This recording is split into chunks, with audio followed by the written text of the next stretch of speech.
والعاقبة للمتقين والصلاة والسلام على سيد الأنبياء والمرسلين ثم الصلاة والسلام على سيد الأولياء الكاملين محمدين كلاهما صلى الله عليهما وعلى آلهما وأصحابهما أجمعين وخلفائهما الراشدين الهادين من يومنا هذا إلى يوم الدين. أما بعد، فقد قال الله تبارك وتعالى في القرآن المجيد والفرقان الحميد: بسم الله الرحمن الرحيم.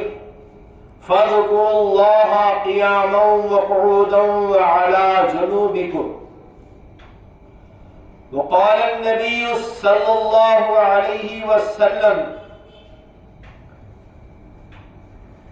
من قال لا إله إلا الله دخل الجنة. وقال أيضا: خير الذكر ذكر الخفي.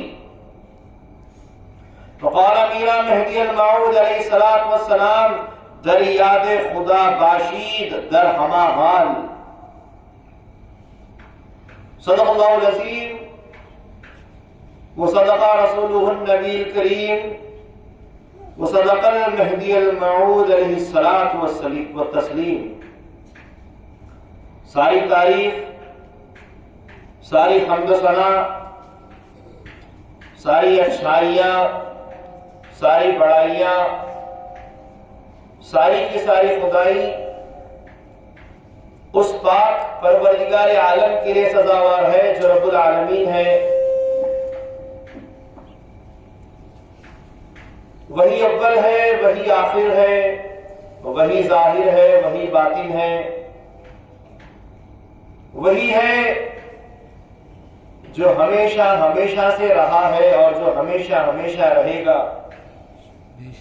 نہ تھا کچھ تو خدا تھا، کچھ نہ ہوتا تو خدا ہوتا. ڈبویا مجھ کو ہونے نے، نہ ہوتا میں تو کیا ہوتا، خدا ہوتا. درود و سلام ہو خاتم النبیین، سید المرسلین، رحمت للعالمین، راحت العاشقین، احمد مجتبی، نور الخدا، شمس الضحیٰ، بدر الدجا، رسول خدا صلی اللہ علیہ وسلم پر اور آپ کے تمام اہل بیت اطہار اور آپ کی تمام ذریات پر. اسی طرح درود و سلام ہو خاتم ولایت محمدیہ، معصوم عن الخطا، مبین کلام اللہ، خلیفۃ اللہ، حضرت میرا سید محمد جون پوری مہدی موعود امر اللہ مراد اللہ علیہ الصلوۃ والسلام پر اور آپ کے تمام اہل بیت اطہار اور آپ کی تمام ذریات پر. محترم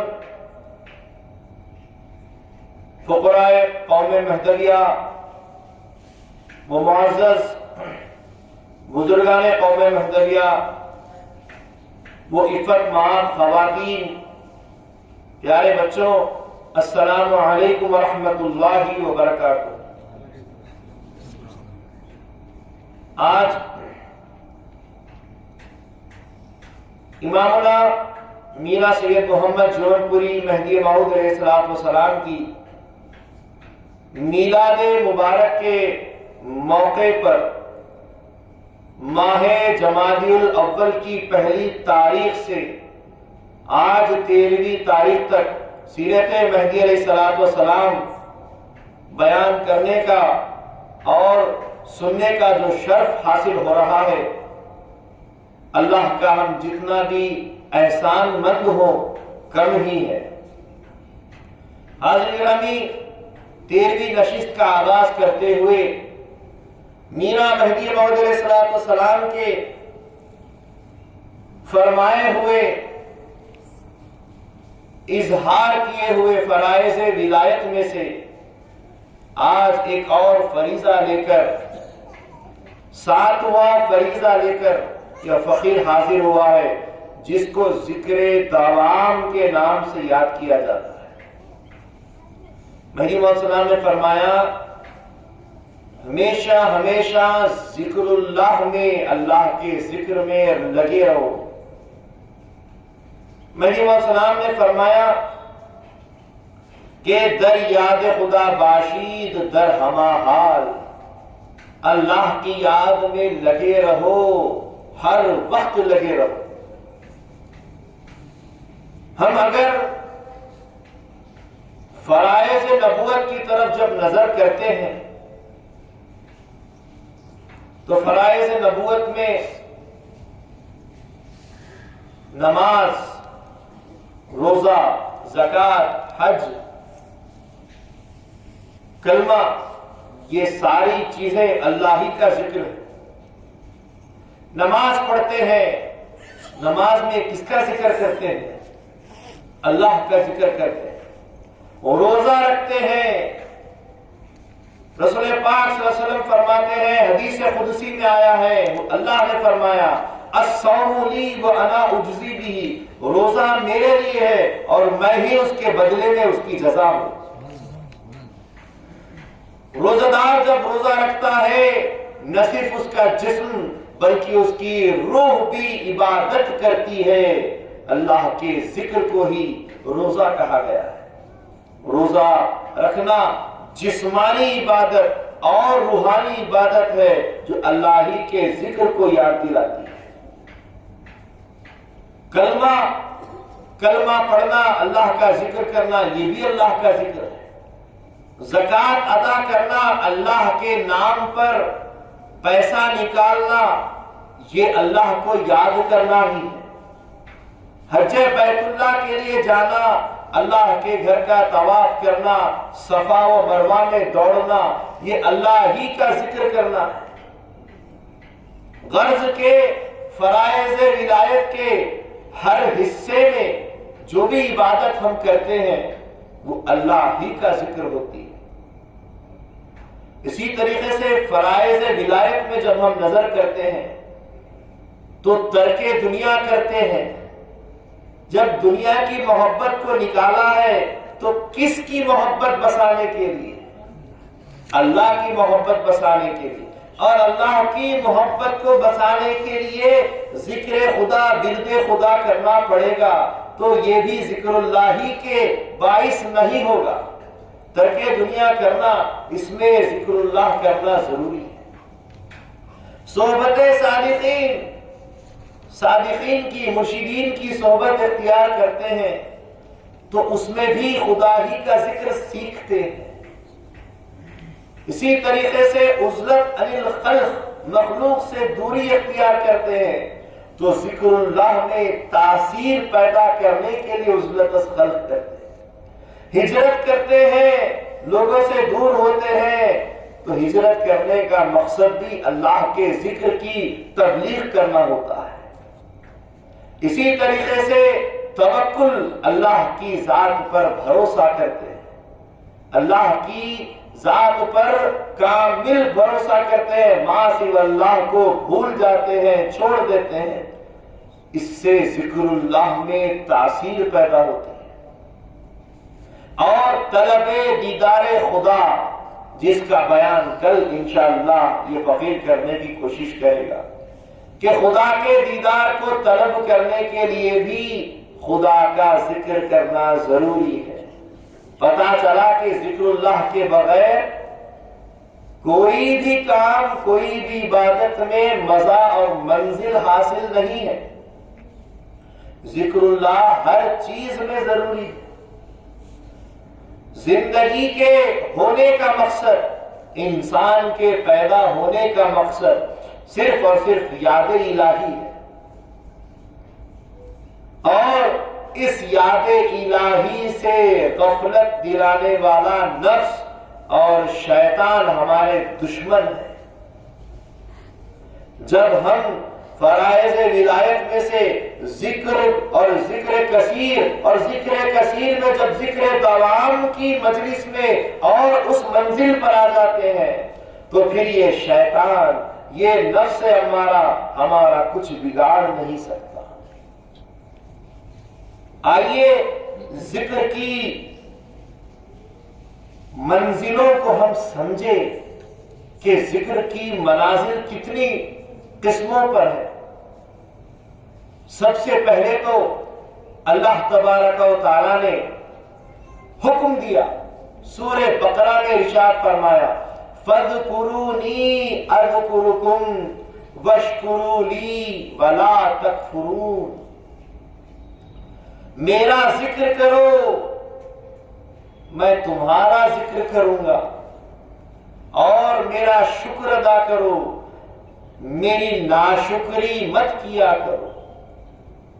حدیث میں آتا ہے، رسول اللہ صلی اللہ علیہ وسلم فرماتے ہیں، اللہ تبارک و تعالیٰ فرماتا ہے کہ جو میرا زمین پر ذکر کرتے ہیں میں آسمانوں پر اس کا ذکر کرتا ہوں، جو زمینی مجلس میں میرا ذکر کرتے ہیں میں آسمانوں پر مجلسیں بنا کر اس کا ذکر کرتا ہوں۔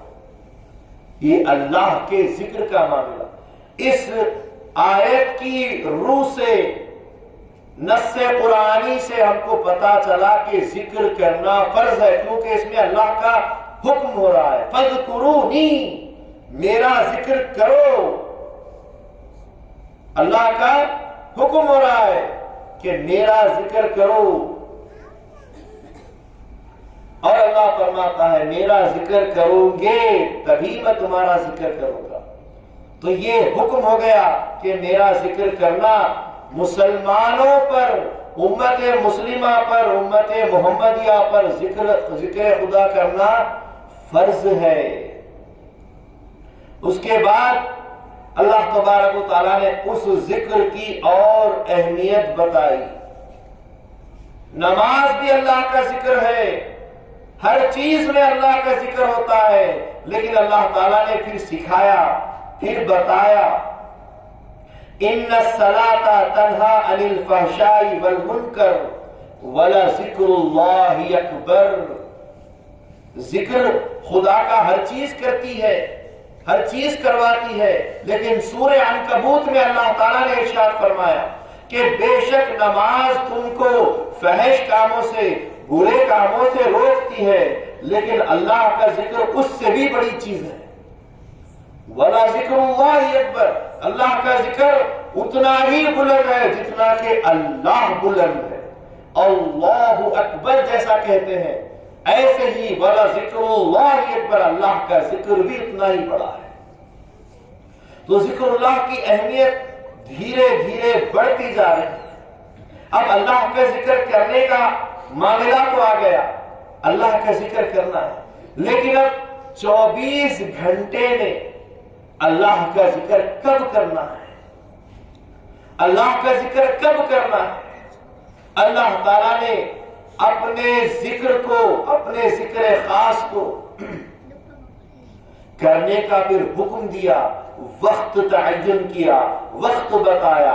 سورہ احزاب میں اللہ تعالیٰ نے فرمایا یا ایھا الذین آمنوا اذکروا اللہ ذکرا کثیرا وسبحوہ بکرۃ واصیلا، یعنی کہ اے ایمان والو تم اللہ کا ذکر کرو، کثرت سے ذکر کرو، یہاں تک کہ صبح و شام اللہ کا ذکر کرو۔ اب ایک وقت اللہ تبارک و تعالیٰ نے مقرر کیا ہے، صبح و شام۔ اسی طریقے سے بکرہ کی جب تفسیر قرآن میں دیکھی گئی تو پتا چلا کہ بکرہ اس وقت کو کہتے ہیں جو فجر کی نماز کے بعد کا وقت ہوتا ہے، طلوع آفتاب سے پہلے تک، سورج نکلنے تک۔ فجر کی نماز پڑھنے کے بعد سے سورج نکلنے کے وقت کو بکرہ کہتے ہیں، اور نماز عصر کے بعد سے سورج کے ڈوبنے کے وقت کو اصیلا کہتے ہیں۔ تو ان دو وقتوں میں اللہ تبارک و تعالیٰ نے ذکر کو فرض فرمایا اور اس ذکر کا پھر وقت بتایا کہ یا ایھا الذین آمنوا اذکروا اللہ ذکرا کثیرا، اے ایمان والو اللہ کا ذکر کرو، کثرت سے ذکر کرو، صبح و شام ذکر کرو۔ اسی صبح و شام کے ذکر کو سلطان اللیلی و سلطان النہاری کے نام سے یاد کرتے ہیں۔ سلطان النہار یعنی دن کا سلطان، وہ ذکر کا وقت ہے فجر کی نماز کے بعد کا، اور سلطان اللیل جو رات کے ذکر کا سلطان ہے وہ ہوتا ہے عصر کی نماز کے بعد کا ذکر، جس کو سلطان اللیل اور سلطان النہار کے نام سے یاد کریں۔ اب ہم اور قریب ذکر اللہ کی منزلوں میں آگے بڑھ رہے ہیں، اللہ کے ذکر کو سیکھتے جا رہے ہیں۔ پہلے تو خدا کا ذکر کرو، وقت بتایا گیا، عصر کی نماز کے بعد، فجر کی نماز کے بعد ذکر کرو۔ کون سا ذکر کرو؟ ذکر کثیر کرو، زیادہ ذکر کرو۔ ایک مرتبہ حضرت ابو ہریرہ رضی اللہ تعالیٰ عنہ بازار میں دوڑتے ہوئے آتے ہیں اور تمام بازار والوں سے کہتے ہیں، کیا میں تمہیں وہ چیز نہ بتاؤں جس سے تمہارا فائدہ ہو جائے؟ سب بازار والوں نے کہا، کیوں نہیں، بتاؤ، ہمارا فائدہ ہم کو بخشو۔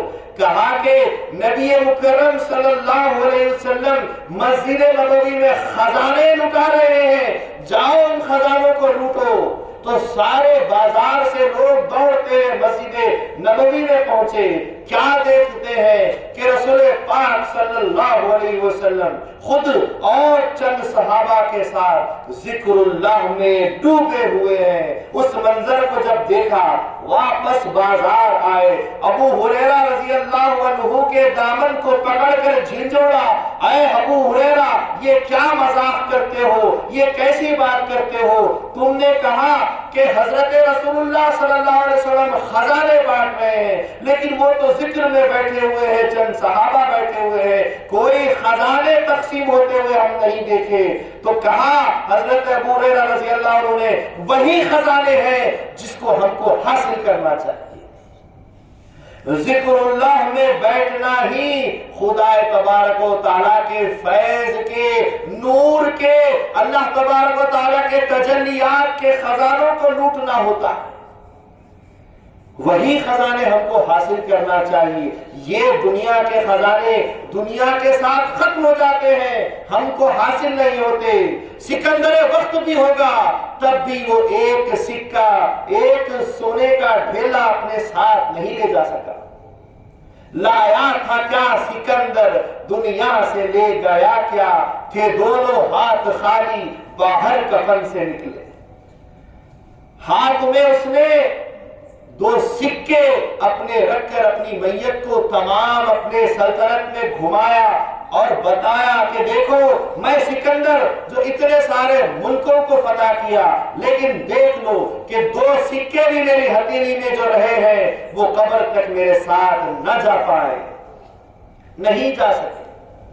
تو دنیا کی دولت نہیں، ہمیں آخرت کی دولت چاہیے، اور وہ آخرت کی دولت اللہ کا عرفان، اللہ کی پہچان، اللہ کی ذات کی جو ہم کو پہچان اور اس کا دیدار ہے، اور اس کے لیے ذکر اللہ، ذکر خدا کرنا، ذکر خدا کثرت سے کرنا ضروری ہے۔ اب ہم تھوڑا اور آگے بڑھ رہے ہیں، پھر خدا تعالیٰ نے قرآن پاک میں سورہ رعد میں ارشاد فرمایا، الا بذکر اللہ تطمئن القلوب، آگاہ ہو جاؤ کہ اللہ ہی کے ذکر سے دلوں میں سکون حاصل ہوتا ہے۔ اس ذکر کا فائدہ، اس ذکر کے فائدے اللہ تعالیٰ سکھا رہا ہے کہ ذکر خدا کرو، اس سے دلوں میں سکون حاصل ہوتا ہے، اس سے اطمینان حاصل ہوتا ہے۔ ذکر خدا کرو، یہ فائدے کی چیز ہے، ذکر خدا کرو یہ فرض چیز ہے، صبح و شام ذکر کرو، کثرت سے ذکر کرو۔ رسول پاک صلی اللہ علیہ وسلم حدیث پاک میں ارشاد فرماتے ہیں، ان ابی سعید الخدری رضی اللہ تعالی عنہ ان رسول اللہ صلی اللہ علیہ وسلم قال اکثر الذکر اللہ حتی یقول مجنون۔ رسول پاک صلی اللہ علیہ وسلم فرماتے ہیں کہ ذکر کثیر، کثرت سے ذکر کرتے جاؤ، یہاں تک کہ لوگ تم کو مجنون، پاگل کہنا شروع کر دیں۔ خدا کے ذکر میں دیوانگی آنی چاہیے، اس کے ذکر میں پاگل پن آنا چاہیے۔ فرمان رسول ہے کہ جنون پیدا ہو جائے، ایسا اللہ کا کثرت سے ذکر کرو۔ اور رسول پاک صلی اللہ علیہ وسلم کی ایک اور حدیث میں ارشاد فرماتے ہیں، ان عبداللہ رضی اللہ تعالی عنہ قال یا رسول اللہ ای اعمال افضل۔ ایک اعرابی، ایک گاؤں والا حضور کے پاس آتے ہیں اور عرض کرتے ہیں، حضرت عبداللہ عرض کرتے ہیں یا رسول اللہ سب سے بہترین عمل کون سا ہے؟ قالا، اللہ کے رسول صلی اللہ علیہ وسلم فرماتے ہیں ان تفارق الدنیا، کہ تم دنیا کو ترک کر دو، وَلِسَانُكَ طِيبٌ فِي ذِكْرِ اللَّهِ، اور رطب فی ذکر اللہ، اور اپنی زبان کو اللہ کے ذکر سے بھگا دو، تر کر دو، اپنی زبان اللہ کے ذکر سے تر رکھو۔ جب ذکر خدا کی کثرت ہوتی ہے، اس میں زیادتی ہوتی ہے، تو پھر اللہ تبارک و تعالیٰ اس بندے خدا کو اپنا عرفان کرواتا ہے۔ دیوانگی ہونی چاہیے۔ حضرت بندگی میاں شاہ نعمت مخراج بدت رضی اللہ تعالیٰ عنہ ایک مرتبہ ایک مہدوی کی دعوت پر اس کے گھر جاتے ہیں، وہ نت نئے کھانے پکا کر سامنے رکھتا ہے، شاہ نعمت رضی اللہ تعالیٰ عنہ تناول کرنے لگتے ہیں، کھاتے کھاتے وہ میزبان، وہ گھر والا کہتا ہے کہ حضرت کھانا کیسا بنا ہے، کھانا کیسا مزیدار سواد والا بنا ہے، ذرا بتائیے۔ تو بندگی میاں سیدنا شاہ نعمت رضی اللہ تعالیٰ عنہ فرماتے ہیں پتہ نہیں، لیکن اللہ کا شکر ہے کہ اللہ نے دیا ہے، کھا رہا ہوں، مزہ مجھے آتا نہیں۔ شاہ نعمت رضی اللہ تعالیٰ عنہ فرماتے ہیں جس کو خدا کے ذکر کا مزہ زبان پر چڑھتا ہے، اس کو دنیا کا کوئی مزہ زبان پر نہیں آتا۔ یہ ذکر خدا کی دیوانگی ہونی چاہیے۔ اب خدا تعالیٰ کا ذکر کرو، خدا تعالیٰ کا کثرت سے ذکر کرو، خدا تعالیٰ کا صبح و شام ذکر کرو۔ پھر اللہ تعالیٰ سورہ نساء میں، سورہ آل عمران میں ارشاد فرماتا ہے فَاذْكُرُوا اللَّهَ قِيَامًا وَقُعُودًا وَعَلَىٰ جُنُوبِكُمْ، اللہ کا ذکر کرو کھڑے ہوئے، بیٹھے ہوئے، لیٹے ہوئے۔ کیا مطلب؟ انسان یا تو کھڑا رہے گا، یا تو بیٹھے گا، یا تو لیٹے گا، ان تین حالتوں سے کوئی نئی حالت انسان کی نہیں ہو سکتی۔ یعنی کہ اللہ کا فرمان اور حکم ہو رہا ہے کہ فَاذْكُرُوا اللَّهَ، تم اب اللہ کا ذکر کرو، قِيَامًا وَقُعُودًا وَعَلَىٰ جُنُوبِكُمْ، چاہے کھڑے رہو، چاہے بیٹھے رہو، چاہے لیٹے رہو۔ مطلب یہ کہ تم اللہ کا ذکر اب ہر وقت کیا کرو، کوئی اپنی حالت کو بغیر اللہ کے ذکر کے مت گزارو۔ نبی پاک صلی اللہ علیہ وسلم نے پھر فرمایا مومن کی وہ سانس جو بغیر ذکر اللہ کے خالی چلی جائے وہ سانس مردار ہے، فرمایا۔ اللہ تعالیٰ نے ایک ساتھ ہم پر ذکر اللہ کا بوجھ نہیں ڈالا، اللہ نے دھیرے دھیرے ہم کو تعلیم دی، دھیرے دھیرے آگے بڑھنا سکھایا، دھیرے دھیرے سکھایا کہ پہلے اللہ کا ذکر کرو، پھر صبح و شام ذکر کرو، پھر کثرت سے ذکر میں زیادہ وقت لگاتے جاؤ، بڑھاتے جاؤ، یہاں تک کہ صبح، دوپہر، شام کھڑے بیٹھے لیٹے اللہ کا ذکر کرتے جاؤ۔ یہ ذکر کے تعلق سے امامنا مہدی موعود علیہ السلام فرماتے ہیں جو ذکر کثرت سے کرنے لگے، جو ذکر کثیر کرنے لگے، اللہ تعالیٰ کی اس پر عطا ہوتی ہے کہ پھر ذکر دوام اس کو حاصل ہوتا ہے۔ ہمیشہ ہمیشہ جو ذکر کرتے ہیں اسی ذکر کو ذکر دوام کے نام سے مہدی موعود السلام نے موسوم کیا کہ یہ ذکر دوام ہے، ہمیشہ ہمیشہ اللہ کا ذکر کرو، در یاد خدا باشی، در ہمہ حال، ہر حالت میں اللہ کی یاد میں لگے رہو، اسی کو ذکر دوام کے نام سے یاد کیا جاتا ہے۔ حاضرین گرامی، یہ ذکر دوام کرنا ہے، لیکن اب اس ذکر میں زبان پر کون سا کلمہ پڑھنا ہے، کون سا ذکر کرنا ہے، وہ کون سا ذکر ہے جس کو اکثر کرنے کا حکم دیا گیا ہے؟ تو حاضرین گرامی، رسول پاک صلی اللہ علیہ وسلم نے فرمایا من قال لا الہ الا اللہ دخل الجنہ، جو لا الہ الا اللہ کا ذکر کرتا ہے وہی جنت میں جائے گا۔ پھر آگے حدیث میں ارشاد فرمایا افضل الذکر لا الہ الا اللہ و افضل الدعاء الحمدللہ۔ حضور نے ارشاد فرمایا کہ سب سے زیادہ افضل ذکر لا الہ الا اللہ ہے اور سب سے زیادہ افضل دعا الحمدللہ۔ حاضرین گرامی، اللہ کے رسول صلی اللہ علیہ وسلم ذکر اللہ کی تعلیم دے رہے ہیں۔ لا الہ الا اللہ کا ذکر کرو، یہ سب سے بہترین ذکر ہے، جبکہ اللہ کے 99 نام ہے، کئی صفتیں اللہ کی موجود ہے، لیکن ان ساری صفتوں میں سب سے زیادہ افضل ذکر لا الہ الا اللہ کا ہے۔ کس نے کہا؟ اللہ کے رسول صلی اللہ علیہ وسلم نے فرمایا۔ یہی ذکر سب سے زیادہ بہترین ذکر ہے، اور اسی لا الہ الا اللہ کے ذکر کو رسول پاک صلی اللہ علیہ وسلم سے پہلے بھی لیا گیا۔ جب آدم علیہ السلام آئے تو آدم علیہ السلام نے بھی یہی ذکر سکھایا، لا الہ الا اللہ، آدم صفی اللہ۔ ان کے بعد نوح علیہ السلام آئے، یہی ذکر رہا، لا الہ الا اللہ، نوح نجی اللہ۔ ابراہیم علیہ السلام آئے، لا الہ الا اللہ، ابراہیم خلیل اللہ۔ داؤد علیہ السلام آئے، لا الہ الا اللہ، داؤد رسول اللہ۔ موسیٰ علیہ السلام آئے، لا الہ الا اللہ، موسیٰ کلیم اللہ۔ عیسیٰ علیہ السلام آئے، لا الہ الا اللہ، عیسیٰ روح اللہ۔ یہاں تک کہ رسول اللہ صلی اللہ علیہ وسلم آئے، انہوں نے بھی اسی کلمے کو، اسی ذکر کو باقی رکھتے ہوئے فرمایا کہ لا الہ الا اللہ محمد رسول اللہ۔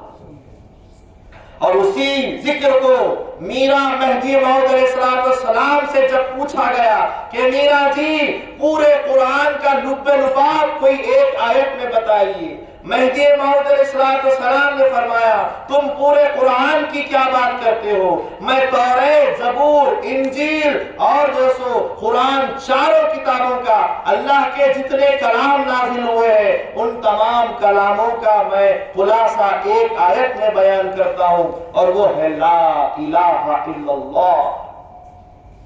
یہی ذکر افضل ہے۔ اور پھر مہدی علیہ السلام نے اسی ذکر کو رسول پاک صلی اللہ علیہ وسلم کی کامل اتباع تام کے تحت فرمایا کہ اس ذکر کو اس طریقے سے جوڑو کہ الا اللہ، تو ہے اندر جانے والی سانس میں، کہ سوچنے والا تو، دیکھنے والا تو، سونگنے والا تو، بولنے والا تو، سننے والا تو، چھونے والا تو، چکنے والا تو، میرے جسم کے روئے روئے میں، ذرے ذرے میں، بال بال میں صرف اور صرف تو ہی تو ہے۔ یہاں تک کہ جب سانس واپس چھوڑو تو کہو لا الہ ہوں نہیں اور کوئی معبود نہیں ہے یہاں تک کہ میں بھی نہیں۔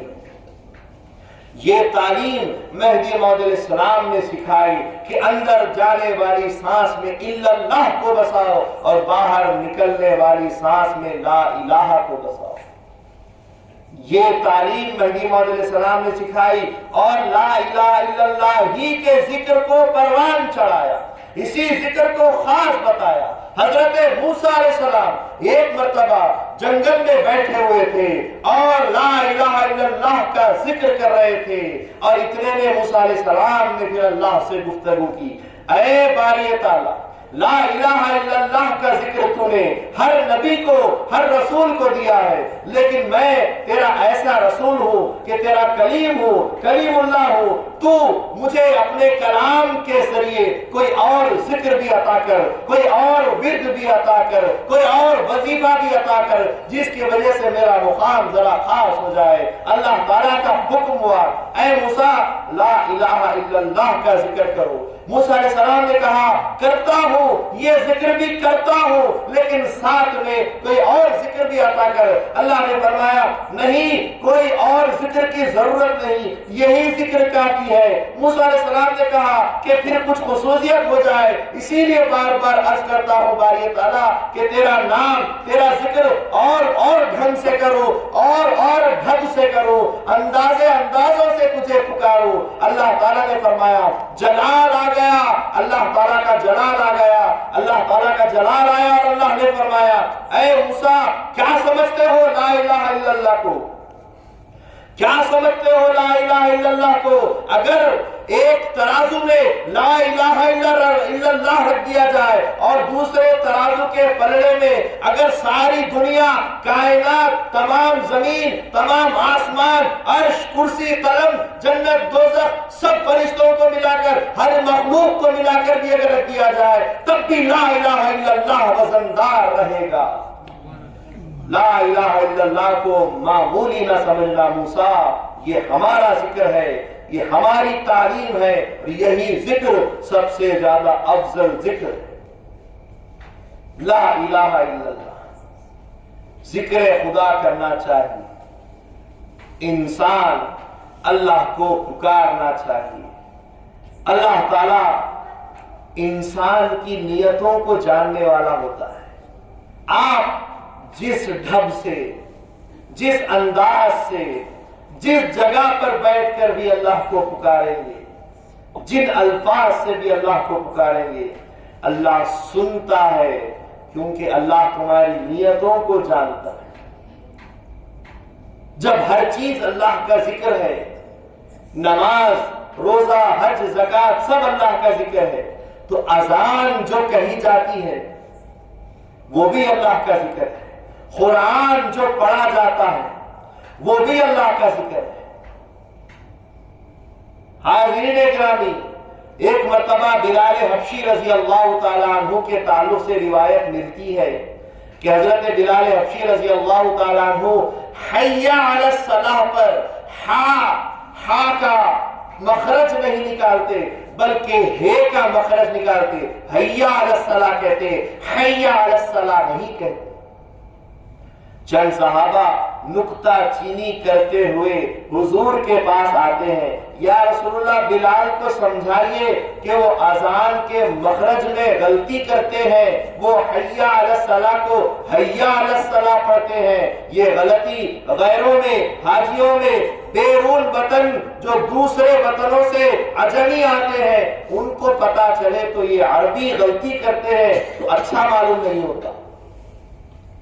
رسول اللہ صلی اللہ علیہ وسلم کو جلال آ گیا، فرمایا تم بڑے اچھے مخارج نکالتے ہو، تم حی علی الصلاۃ اچھے سے کہتے ہو، سن لو کہ میرا بلال اگر حی علی الصلاۃ ایک بار کہتا ہے اور تم حی علی الصلاۃ 1000 بار بھی کہتے ہو تو بھی اس کا ایک بار وہ حی علی الصلاۃ مجھے اور میرے خدا کو پسند ہے، کیونکہ اس کی نیت بڑی صاف ہے۔ خدا کے ذکر کو جس انداز سے پڑھو، اللہ اگر مقبول کرنے والا ہو تو قبول کر ہی لیتا ہے۔ اسی طریقے سے حضرت عبد الملک سجاوندی عالم باللہ رحمت اللہ علیہ جب بندگی میں شاہ دلاور رضی اللہ عنہ کے پاس بیعت کے لیے آئے، کہا کہ مشت خاک کے لیے آیا ہوں، حضرت شاہ دلاور نے کہا جو مقبول مہدی ہے، جو اللہ اور مہدی کا مقبول بنے ہوئے ہیں، جن کی صفت یہ ہے، جن کی ہتھیلی میں رائی کے دانے کے برابر کائنات نظر آتی ہے، وہ حضرت شاہ دلاور کہنے لگے کہ عبد المجید سجاوندی آپ عالم باللہ ہے، آپ پڑھے لکھے عالم فاضل آدمی ہے، بندہ امی ہے، بندے کو کوئی تعلیم نہیں، بندہ تو کل کو بھی کل پڑھتا ہے، تو اس پہ سے عالم باللہ کہتے ہیں کہ میرے ہزاروں کل آپ کے اس کل پہ سے قربان ہے، کیونکہ آپ کا جو ورد ہے، آپ کا جو ذکر ہے وہ اللہ کے پاس قبول ہے۔ یہ اللہ کے ذکر کا مقام ہے، جس ڈھنگ سے، جس ڈھب سے، جس جگہ پر بھی بیٹھ کر خدا کو یاد کرو، اللہ تبارک و تعالی جاننے والا، سننے والا، نیتوں کو پہچاننے والا ہے۔ اسی طریقے سے جب ذکر اللہ کی بات چل رہی ہے تو قرآن بھی اللہ کا ذکر ہے، تلاوت قرآن ہم پڑھتے ہیں یہ بھی اللہ کا ذکر ہے، نماز میں قرآن پڑھتے ہیں اللہ کا ذکر ہے، کسی جگہ اچھی پاک جگہ بیٹھ کر قرآن پڑھتے ہیں اللہ کا ذکر ہے۔ لیکن اس قرآن کو اللہ تعالیٰ نے جو اللہ کا ذکر بن کر اترا ہے، یہ قرآن اترنے کا مقصد کیا ہے؟ قرآن اللہ تعالیٰ نے کس لیے اتارا؟ تاکہ ہم اس کو سیکھیں۔ خیرکم من علم القرآن وعلمہ، ہم میں سب سے بہتر، تم میں سب سے بہتر وہ ہے جو قرآن سیکھے اور سکھائے۔ قرآن سیکھنے سے مراد قرآن کے اندر کی باتیں، قرآن کے اندر کے قانون، قرآن کے اندر کے واقعات اور قصے، اللہ کے فرامین، میراث کے مسائل، نکاح کے مسائل، رضاعت کے مسائل، طلاق کے مسائل، جائیداد کے مسائل، جہاد کے مسائل، ماں باپ کے مسائل، اولاد کے مسائل، ہر مسئلے کو جاننے سمجھنے کے لیے قرآن اتارا گیا ہے، جس کی تلاوت کرنے پر اللہ کچھ ثواب بھی دیتا ہے، لیکن اس کی عقائد جاننے پر اور اس پر عمل کرنے پر اس سے 70-100 گنا زیادہ اللہ ثواب دیتا ہے۔ خدا کے ذکر کو صرف پڑھنے سے اور خدا تعالیٰ کے ذکر کو سمجھ کر، جان کر، اس پر عمل کرتے ہوئے پڑھنے سے اس کا مقام بڑھ جاتا ہے۔ لیکن آج ہم کیا کر رہے ہیں؟ آج ہم قرآن کو صرف اور صرف اپنے مطلب کے لیے، اپنے مقصد کے لیے پڑھتے ہیں۔ جب کسی کا انتقال ہو جاتا ہے، کوئی مر جاتا ہے، تو اس کی میت پر قرآن کھڑے ہو کر یا قرآن بیٹھ کر پڑھتے ہیں۔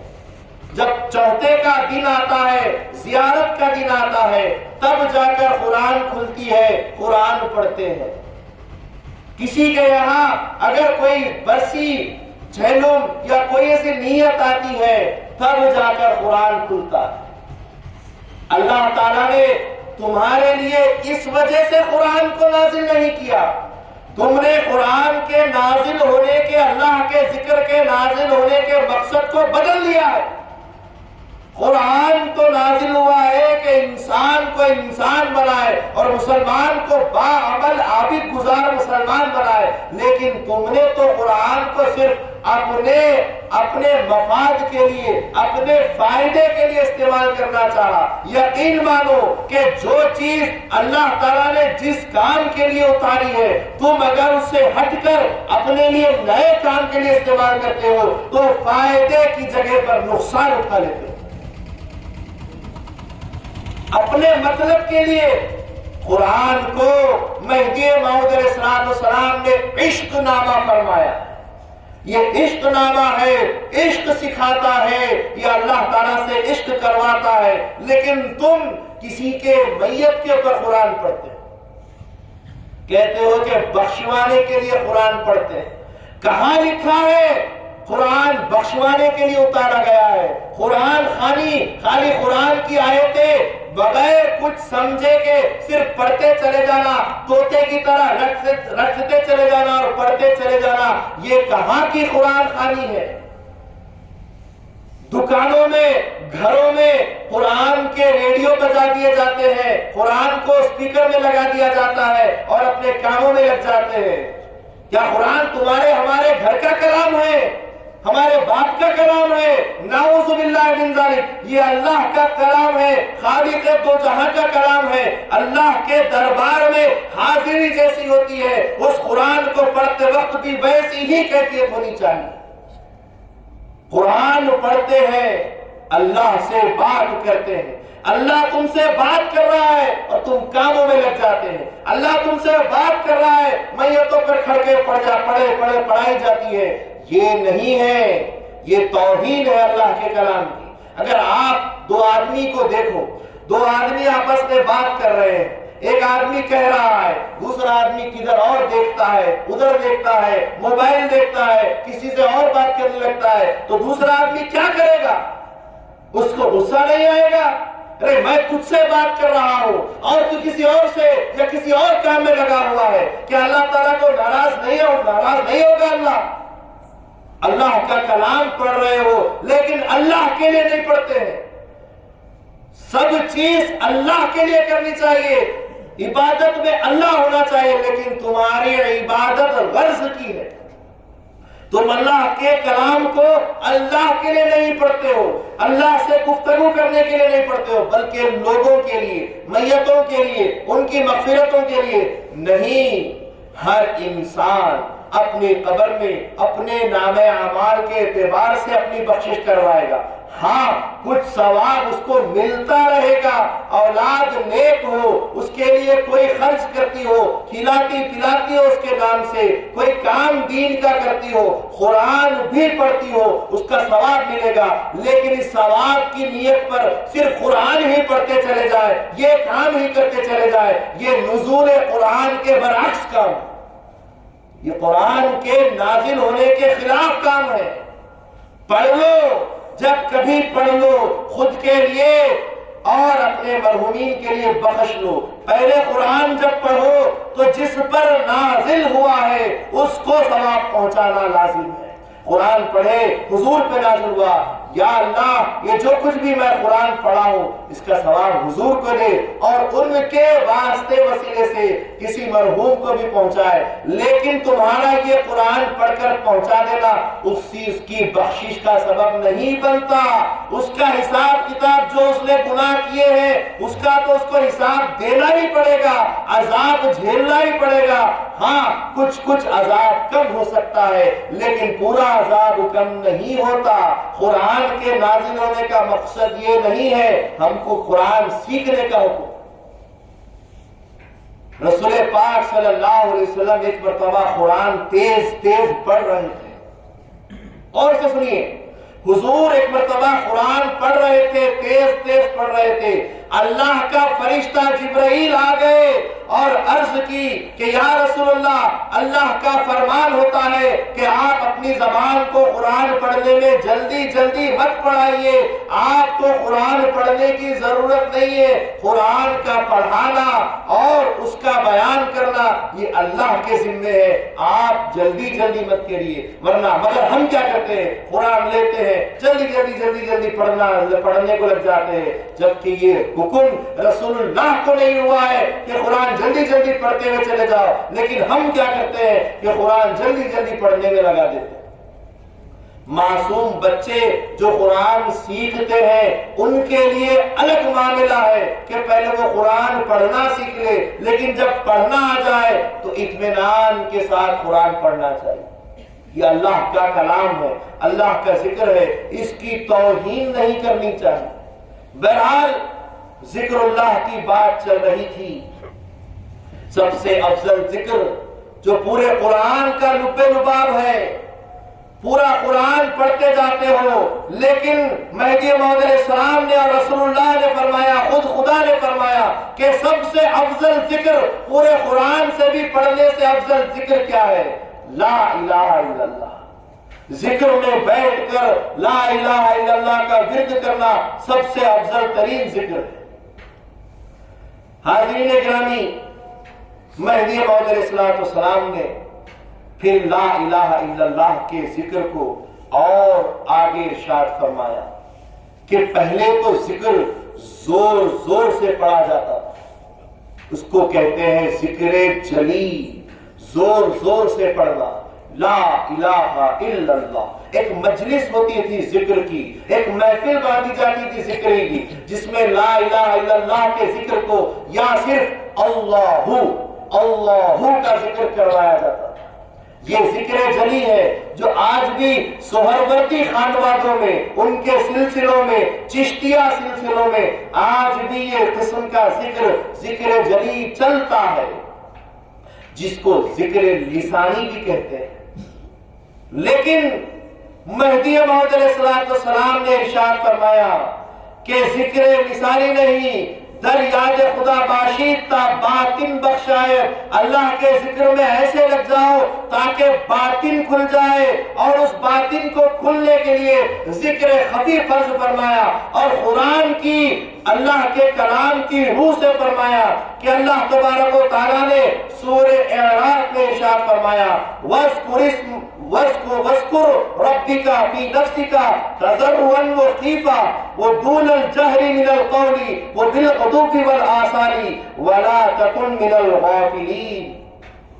اس آیت میں تو بہت بڑا خلاصہ اللہ نے فرما دیا، حکم دیا گیا اللہ کا ذکر کرو، وَاذْكُرْ رَبِّكَ، اللہ کا ذکر کرو، فی نفسی کا، تمہاری جانوں کے اندر ذکر کرو، تضرعاً و خفیہ، گر گڑا کر اور چھپا کر ذکر کرو. وہ دون الجہری بالقولی، اور آواز سے، قول سے، اپنے آواز سے، جہر سے اس کا ذکر مت کرو. بالغدو والآصال، صبح و شام ذکر کرو. ولا تکن من الغافلین، اور اللہ کے ذکر سے غفلت مت برتنا.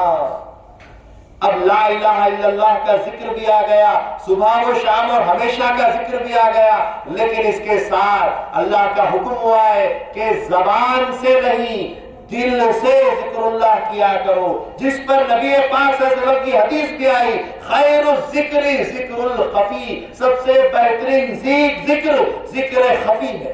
اسی لیے تو اولیاء اللہ کے پاس پھر ذکر کی جب مجالس شروع ہوئی تو ان کے پاس 5 قسم کا ذکر شروع ہوا.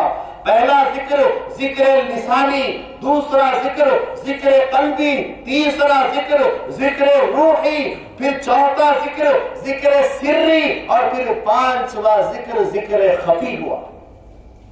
مہدی موعود علیہ السلام جب تشریف لائے، مہدی موعود علیہ السلام نے فرمایا بندہ بڑا آسان معاملہ، آسان منزل تمہارے پاس لایا ہے.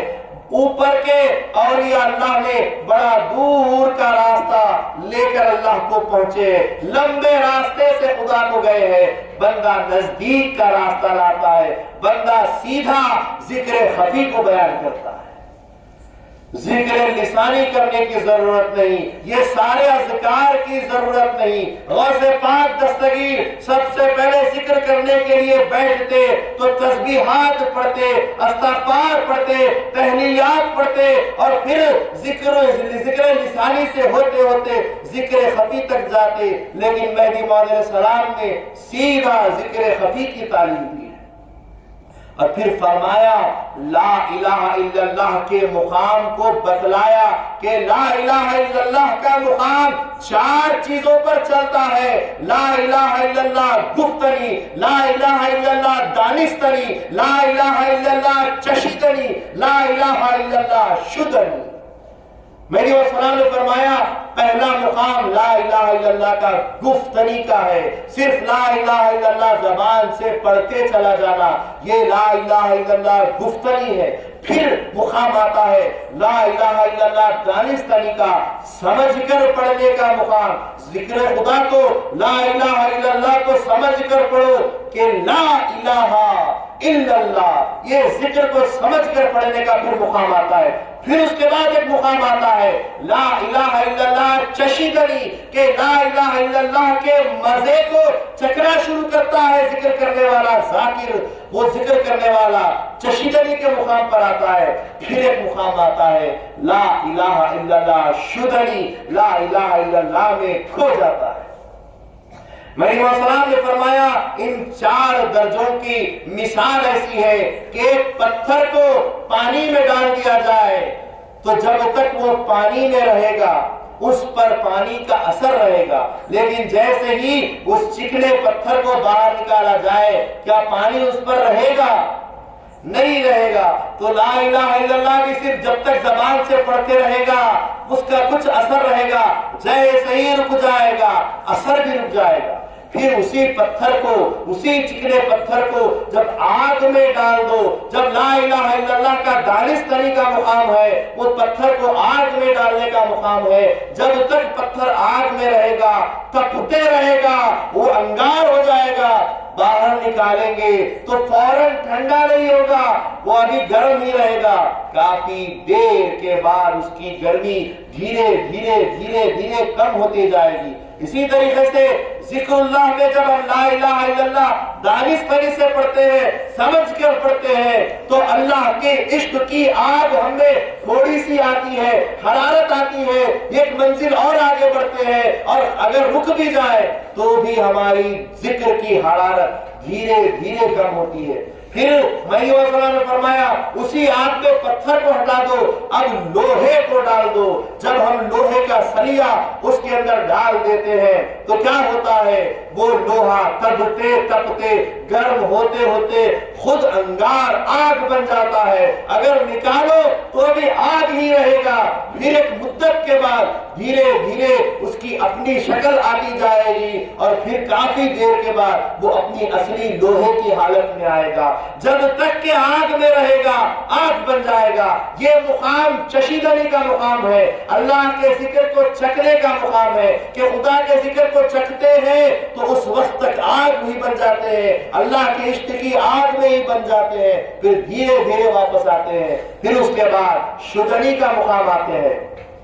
شدنی کا مقام جس طریقے سے اب لوہے کو ہٹا کر تم لکڑی کو آگ میں ڈالو, جب لکڑی جلے گی جل جائے گی اور اس کے بعد اس لکڑی کو واپس نکالنے جاؤ, کیا لکڑی ہاتھ واپس آئے گی؟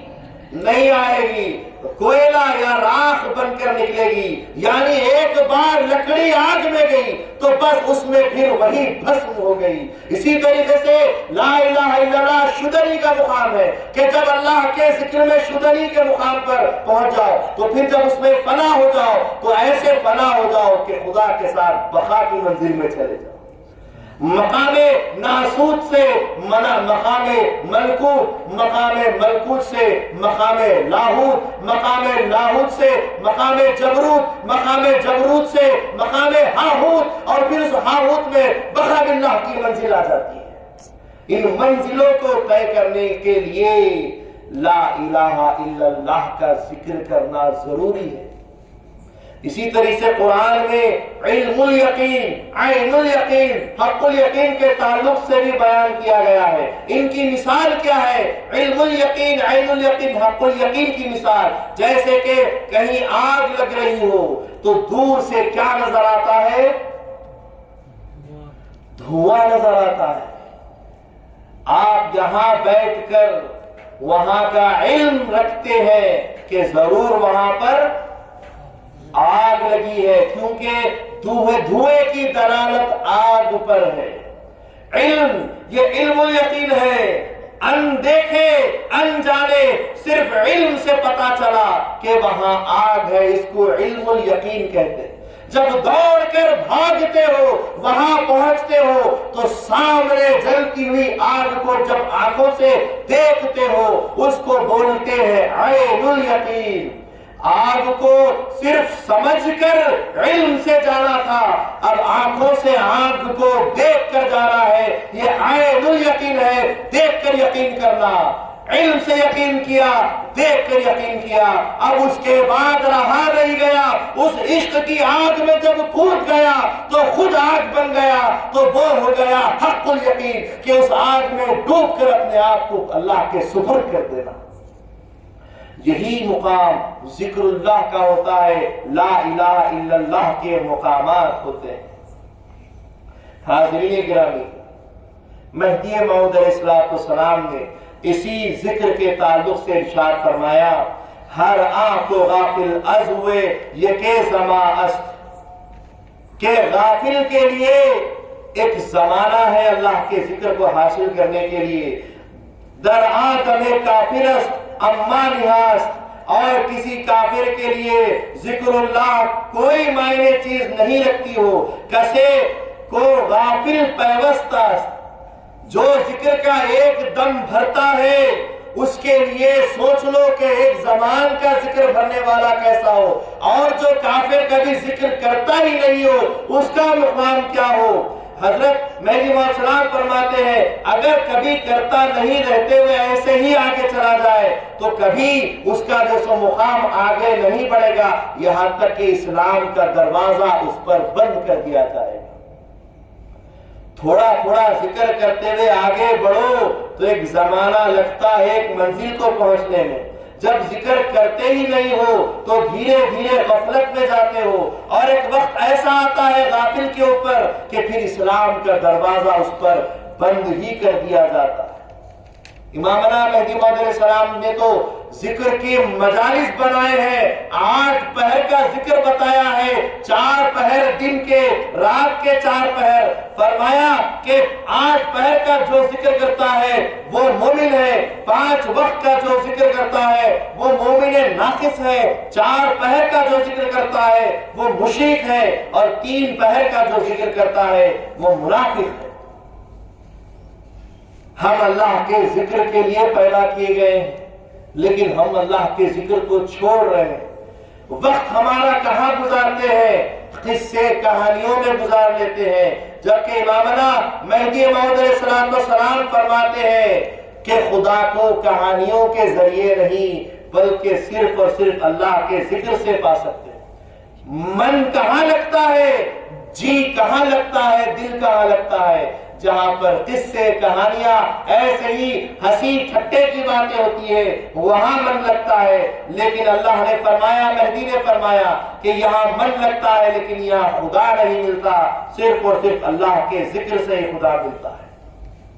تو حاضرین گرامی، امامنا مہدی موعود علیہ السلام نے ذکر کی تعلیم دی. جب مقام پٹن آیا تھا، اس مقام پر حضرت بندگی میرا سید محمود ثانی مہدی رضی اللہ تعالی عنہ نے کسب کے لیے اجازت مانگی.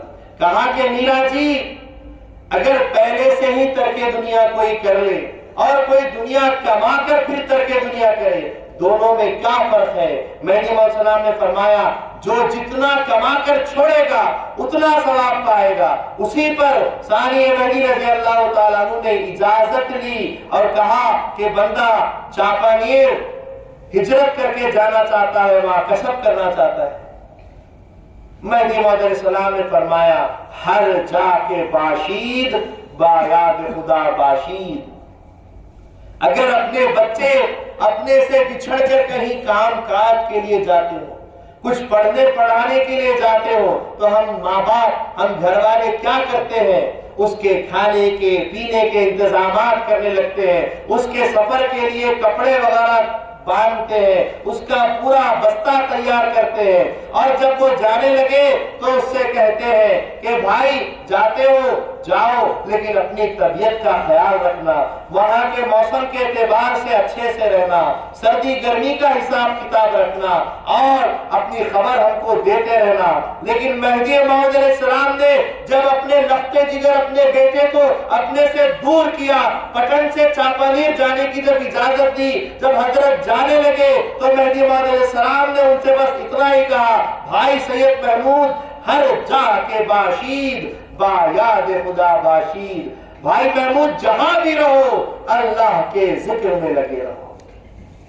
آج ہم اپنے بچوں کو کیا یہ تعلیم دیتے ہیں؟ ہرگز نہیں. کیوں؟ کیونکہ ہم خدا کے دین کو اور خود خدا کو بھلائے بیٹھے ہوئے، صرف نام کے مسلمان ہیں، لوگوں کو دکھانے کے لیے، ریاکاری کے لیے، شو کے لیے اپنے آپ کو مسلمان بتاتے ہیں. حقیقت میں ہم مسلمان نہیں. اگر ہم حقیقت میں مسلمان ہوتے تو ہر وقت دین سیکھتے رہتے اور دین سکھاتے رہتے اور اللہ کی یاد میں رہتے. مہدی موعود علیہ السلام کی یہ تعلیم رہی کہ جہاں کہیں رہو اللہ کی یاد میں رہو. مہدی موعود السلام نے فرمایا کہ ایک دل خدا کو دیجئے پھر من مانا سو کیجئے. اللہ کو اپنا دل حوالے کر دو اور پھر جو کرنا ہے کرو. مطلب یہ کہ تمہارا دل ہمیشہ یاد الہی میں دھڑکتا رہے، ہر دھڑکن میں، ہر سانس میں اللہ کا ذکر چلتا رہے. باقی تم کچھ بھی کرتے رہو، اللہ کا ذکر سانسوں میں چلتا رہے.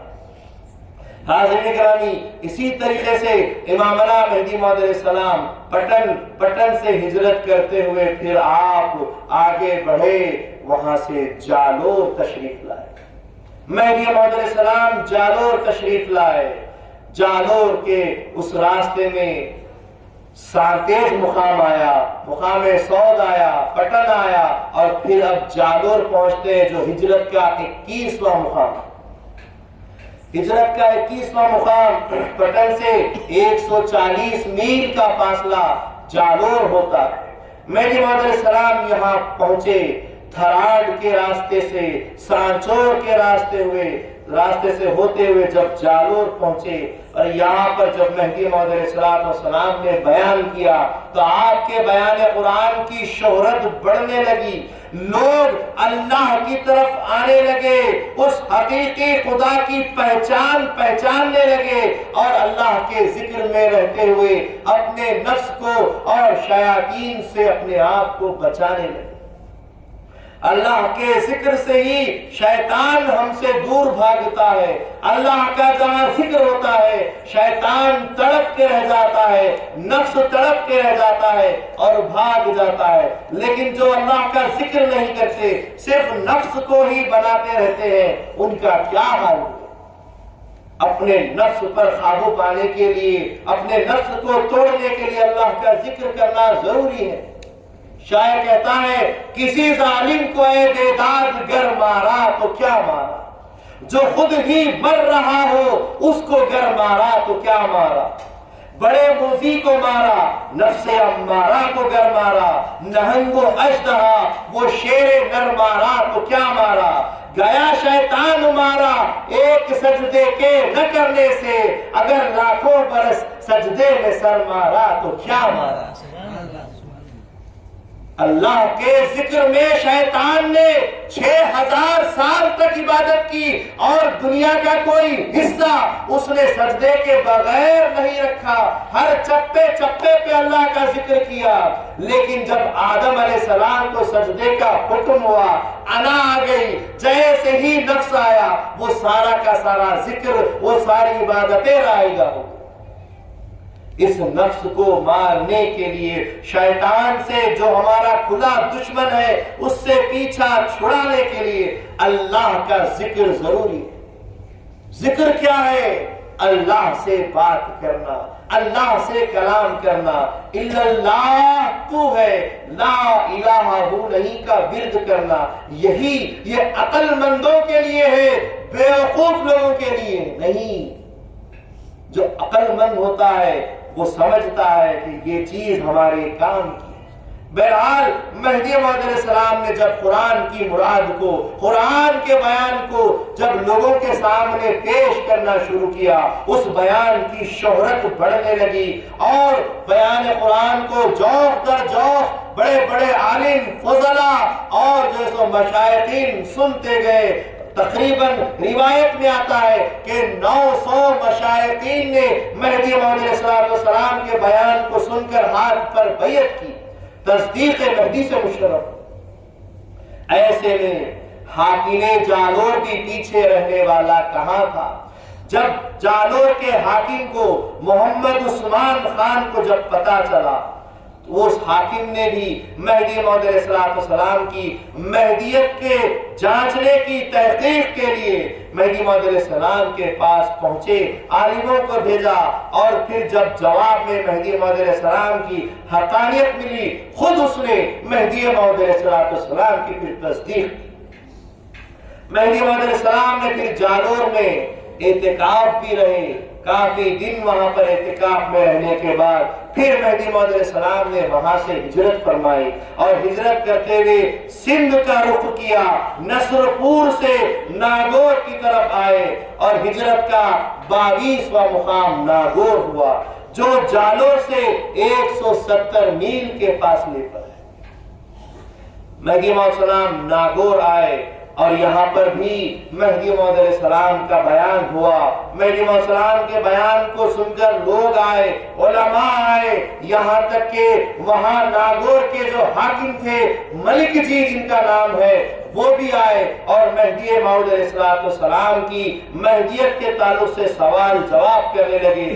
بحث کرنے کے لیے ابھی آئے ہی ہیں. مہدی موعود علیہ السلام باہر تشریف لائے اور جیسے ہی ملک جی کو دیکھا مہدی موعود علیہ السلام نے ان کو ان کے نام سے پکارا, آؤ شہزادہ لاہوت, آؤ ملک جی آؤ, تمہارا آنا خیر ہو. مہدی موعود علیہ السلام نے جب ملک جی کو ان کے نام سے پکارا, شہزادہ لاہوت, لاہوت کے رہنے والے فرمایا, تو حضرت ملک جی کا دل روشن ہو گیا, آنکھیں روشن ہو گئی اور اسی وقت غش کھا کر جاذب ہو گئے. مہدی موعود علیہ السلام نے ان کو ذکر خفی کی تعلیم دی, ان کو پسخوردہ لایا، ہوش آیا تو انہوں نے حکومت اور ساری چیزوں کو خیر بات کر دیا اور ترک دنیا کر لی، مہدی موعود علیہ السلام کے ساتھ ہو گئے، یہاں تک کہ اثنا عشرہ مبشرین میں سے وہ 12 لوگ جن کو دنیا میں جنت کی بشارت دی گئی ہے، مہدی موعود علیہ السلام نے ان کو بھی دنیا میں جنت کی بشارت دی۔ مہدی موعود علیہ السلام کا پھر وہاں ناگور میں بڑے اطمینان کے ساتھ وقت گزرنے لگا۔ ایک بار مہدی موعود علیہ السلام نے فالذین ہاجروا واخرجوا من دیارہم وأوذوا فی سبیلی وقاتلوا وقتلوا کی آیت پر تبصرہ فرمایا اور اس کی حقیقت کو، اس کے راز کو کھولا کہ ہجرت ہو گئی، گھروں سے نکالے جانا ہو گیا، راستے میں خدا کے اذیتیں سہنا یہ بھی ہو گیا، اب قاتلوا اور قتلوا کا معاملہ ہے۔ اور مہدی موعود علیہ السلام نے فرمایا کہ میری گروہ سے یہ معاملہ بھی انشاءاللہ پورا ہوگا۔ مہدی موعود علیہ السلام جب بیان کر رہے تھے، سامنے شاہ نعمت رضی اللہ تعالیٰ عنہ بیٹھے ہوئے تھے، شاہ نعمت کو دیکھ کر جب کہہ رہے تھے ایسا لگ رہا تھا کہ گویا کہ انہی سے کہہ رہے ہیں۔ شاہ نعمت اپنے یار دوستوں میں فقراء مہاجرین میں کہنے لگے کہ لگتا ہے کہ قاتلو و قتلو کی صفت مجھ سے ادا ہونے والی ہے۔ جب یہ گفتگو ہو رہی تھی، حضرت بندگی میاں شاہ دلاور رضی اللہ تعالیٰ عنہ وہ تشریف لائے اور جو اہل حال ہے، جو راست اللہ تعالیٰ کی طرف سے ہر راز کو فاش کرنے والے ہیں، انہوں نے کہا نہیں بھائی نعمت ایسا معاملہ نہیں، یہ معاملہ آپ سے نہیں بلکہ سید خندمیر سے ادا ہونے والا ہے۔ میاں سید خندمیر وہ ذات ہے جن سے قاتلو و قتلو کی صفت ہوگی۔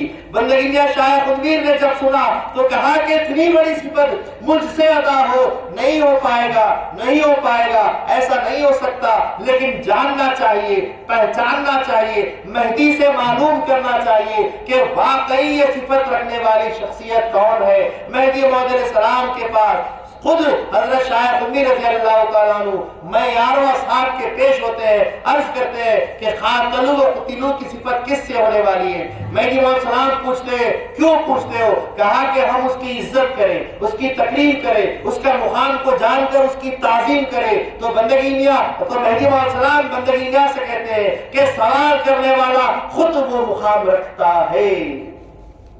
اس کے بعد سے بندگی میاں شاہ خندمیر رضی اللہ تعالیٰ عنہ حیران پریشان، کہا کہ کیسے ہو؟ تو اللہ کے خلیفہ مہدی موعود علیہ السلام فرماتے ہیں کہ اللہ تعالیٰ وہ ذات ہے جو قابل کو چھوڑتا نہیں اور ناقابل کو دیتا نہیں۔ آپ میں وہ قابلیت ہے، اسی لیے اللہ نے وہ مقام آپ کو دیا ہے۔ آپ اگر ناقابل ہوتے تو اللہ آپ کو یہ مقام نہیں دیتا۔ اور اس کے بعد مہدی موعود علیہ السلام نے اپنی مہدیت کا ثبوت دیتے ہوئے اعلان فرمایا کہ مہدی کی حقانیت اور مہدیت کی 3 دلیلیں پیش کرتا ہوں۔ پہلی دلیل کہ آگ کا کام جلانا، پانی کا کام ڈبونا، ہتھیار کا کام کاٹنا، یہ تینوں بھی مہدی پر غالب نہیں آئے گی، کیونکہ مہدی پر غالبانہ اللہ پر غالبانہ ہے۔ اگر یہ ہو جائے تو سمجھنا بندہ جھوٹا مہدی تھا، بندے نے اپنے آپ پر ظلم کیا۔ دوسری دلیل کہ زندگی میں ہر کوئی کچھ بھی کر سکتا ہے، جادوگر اپنا جادو اپنی زندگی میں کر سکتا ہے، مرنے کے بعد کوئی جادو نہیں کر سکتا۔ اے لوگوں جو اس حقیر بندے کو جو مہدی موعود ہے، جو اللہ کا خلیفہ ہے، جادوگر سمجھنے والوں جان لو، سن لو کہ بندے کے انتقال کے بعد جب بندے کو نہلایا جائے گا، غسل دیا جائے گا، کفن پہنایا جائے گا اور قبر میں رکھا جائے گا، دیکھ لینا لفافہ ہٹا کر بندہ رہے گا، پھر دوبارہ لفافہ ڈھانپ دینا، دوبارہ دیکھنا، اگر بندہ تو بندہ، بندے کا اگر ایک بال بھی رہ جائے تو سمجھنا کہ بندہ جھوٹا مہدی تھا۔ یہ دوسری دلیل۔ اور تیسری دلیل مہدی موعود علیہ السلام نے فرمائی کہ تیسری دلیل یہ ہے کہ بندے کے گروہ میں میاں سید خندمیر کو اب واضح کرتے ہوئے فرمایا کہ سید خندمیر پر میرے وصال کے 20 سال بعد ایک لشکر جرار پر حاوی ہوگا اور اس سے جنگ ان فقیروں کی ہوگی، اور پہلے دن کی جنگ میں اگر ساری دنیا بھی مقابلے پر آ جائے تو فقراء کی جیت ہوگی، مہدویوں کی جیت ہوگی، اور اس کے بعد دوسرے دن کی جنگ ہوگی، اور دوسرے دن کی جنگ میں فقراء مہدی حق پرست لوگوں کی شہادت ہوگی۔ اور بندگینیا سے خنویر سے کہا شہادت کے بعد جسم کے 3 حصے ہوں گے، زمین کے 3 حصوں میں دفن کیے جائیں گے۔ اگر یہ سب ہوگا تو سمجھنا کہ بندہ حق مہدی تھا۔ مہدی موعود علیہ السلام نے سارے باتیں فرمائی، اور اس کے بعد مہدی موعود علیہ السلام کو حکم ہوا ہجرت کرنے کا۔ مہدی موعود علیہ السلام پھر ناگور سے ہجرت کرتے ہوئے مقام جیسلمیر پہنچتے ہیں۔ ہجرت کا 23واں مقام جیسلمیر، جو ناگور سے 190 میل کے فاصلے پر تھا۔ اس وقت مہدی موعود علیہ السلام کے ساتھ 507 مہاجرین کا قافلہ اور جڑ جاتا ہے۔ مہدی موعود علیہ السلام جیسے ہی جیسلمیر کے شہر میں داخل ہوتے ہیں، سپاہی ان کو پکڑ لیتے ہیں، فقراء کو اور مہدی موعود علیہ السلام کو پکڑ لیتے ہیں، اور شہر میں داخل ہونے کے لیے ٹیکس مانگتے ہیں، محصول مانگتے ہیں کہ یہاں آئے ہو تو آپ کو محصول دینا پڑے گا۔ مہدی موعود علیہ السلام نے فرمایا، میری السلام نے فرمایا، نہ ہم لائے لونگ سپاری، نہ پربت کا ادا، ہم تو بھرے پیوں کی بچنا وان کہاں سو لاگا۔ میری السلام نے فرمایا، نہ ہم پان سپاری کا کاروبار کرتے ہیں، نہ ہم کچھ اور کام کرتے ہیں، ہم تو صرف اللہ کا ذکر کرتے ہیں۔ کیا اللہ کے ذکر کرنے پر بھی ٹیکس دیا جائے گا؟ کیا اللہ کے ذکر کرنے پر بھی محصول وصولا جائے گا؟ ان سب نے حیرانی سے مہدی موعود علیہ السلام کو دیکھا، خاموش ہو گئے، اور اس کے بعد مہدی موعود علیہ السلام کم و بیش 1 ہفتے تک وہاں پر قیام کیا۔ دوران قیام مہدی موعود علیہ السلام کے ساتھ جو فقراء تھے ان کے پاس کچھ سواریاں بھی تھی، کچھ گھوڑے تھے، کچھ بیل تھے۔ اتنے میں ایک بیل بیمار ہو گیا، بیماری کی وجہ سے وہ بیل مرنے جا رہا تھا، اور مرتے ہوئے اس جانور کو مہدی موعود علیہ السلام کے پاس جب مطلع کیا گیا، اطلاع دی گئی کہ اب یہ بیل زندہ نہیں رہے گا، مہدی موعود علیہ السلام نے فرمایا کہ یہ جانور جو حلال ہو سکتا ہے تم اس کو مردار حرام کیوں بنانے پر تلے ہو؟ جیسے ہی یہ فرمایا، حضرت عبد المجید نور نوش رضی اللہ تعالیٰ عنہ آگے بڑھتے ہیں اور اس کو حلال کر دیتے ہیں۔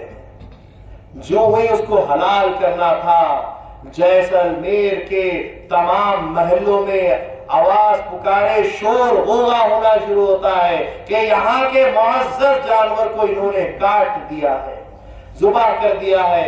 چرچا اور بڑھ جاتی ہے، جیسلمیر کے راجا کو پتا چلتا ہے۔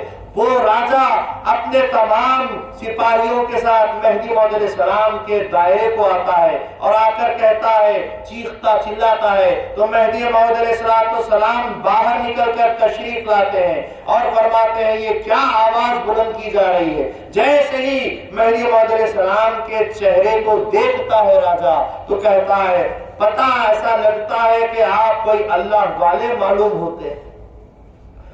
بادشاہ خاموش ہو جاتا ہے اور کہتا ہے کہ ہم نے ایک زمانے پہلے اللہ والوں کے تعلق سے سنا تھا کہ ایک اللہ والا ہو تو 10 پر بھاری ہو جاتا تھا، 20 اللہ والے ہو 100 پر بھاری ہو جاتے تھے، 100 اللہ والے ہو تو 1000 پہ بھاری پڑ جاتے تھے۔